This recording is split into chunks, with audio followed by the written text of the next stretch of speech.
কালকের এই দিনটায়, এই জুমার দিনে আল্লাহ তাআলা সাইয়েদনা আদম আলাইহিস সালামকে তৈরি করেছে। সুবহানাল্লাহ। বিশ্বনবী বলেন, লাম্মা খালাকাল্লাহু আদামা ওয়া কানা তুলুহু 60 যিরাআন। আল্লাহ তাআলা যখন আদম আলাইহিস সালামকে তৈরি করলেন 60 হাত লম্বা করে তৈরি করলেন। সুবহানাল্লাহ। আর আমরাও যারা জান্নাতে ঢুকবো আমাদের আকৃতি থাকবে 60 হাত লম্বা। মজা করে সুবহানাল্লাহ পড়তে পারলেন না? আল্লাহ সাইয়েদনা আদমকে তৈরি করলেন এই জুমার দিনে।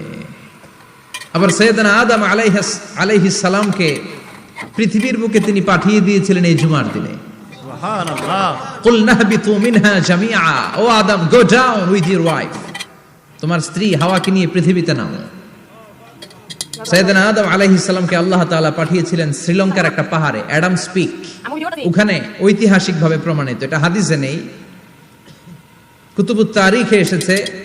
শ্রীলঙ্কায় একটা পাহাড় আছে, কলম্বো থেকে অনেক দূর। ওই পাহাড়ের চূড়ায় সাইয়েদনা আদম আলাইহিস সালামের ফুটপ্রিন্ট আছে। ফুটপ্রিন্ট মানে পায়ের ছাপ। সুবহানাল্লাহ পড়ো। সুবহানাল্লাহ। তো যেদিন আদম আলাইহিস সালামকে আল্লাহ ওখানে পাঠিয়ে দিয়েছিলেন, ওই দিনটা ছিল জুমার দিন। সুবহানাল্লাহ নাই? সুবহানাল্লাহ। সুবহানাল্লাহ বাড়িতে যায় বলেন, সুবহানাল্লাহ। চিল্লায় পড়েন আল্লাহু আকবার। এরপরে সাইয়েদনা আদমকে পাঠানো হলো শ্রীলঙ্কায়। সাইয়্যিদাতুনা হাওয়া আলাইহিস সালামকে পাঠিয়ে দেয়া হলো সৌদি আরবের জেদ্দা শহরে। আরবিতে জেদ্দা বা জাদ্দা মানে দাদি। জেদ্দাতুন বা জাদ্দাতুন মানে কি? দাদি।